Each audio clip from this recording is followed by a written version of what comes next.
In today's video, I'm going to teach you how to add a logo in Zoho CRM.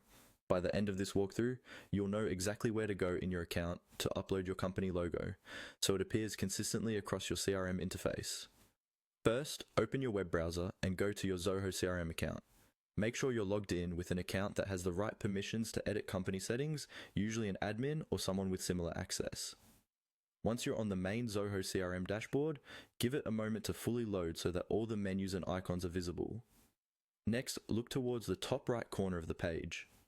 You should see a small gear icon, often referred to as the setup or settings icon.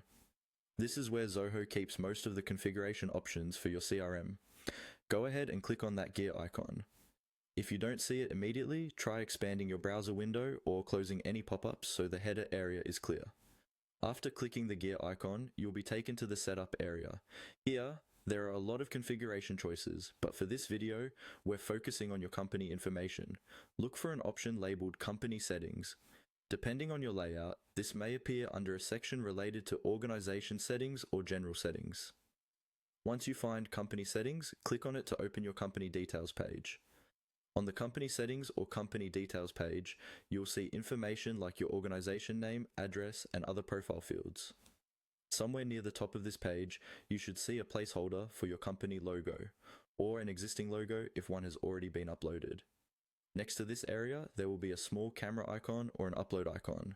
Click on that camera icon to start uploading your logo. This will open a file picker from your computer. Browse to the folder where your logo file is stored. It's best to use a clear, high-quality image in a standard format like PNG or JPEG, and ideally with a transparent or clean background so it looks professional inside the CRM. Select your logo file and confirm the upload. Once the file has been uploaded, Zoho CRM will display a preview of your logo in the company details section. If there's an option to save or apply the changes, make sure to click that so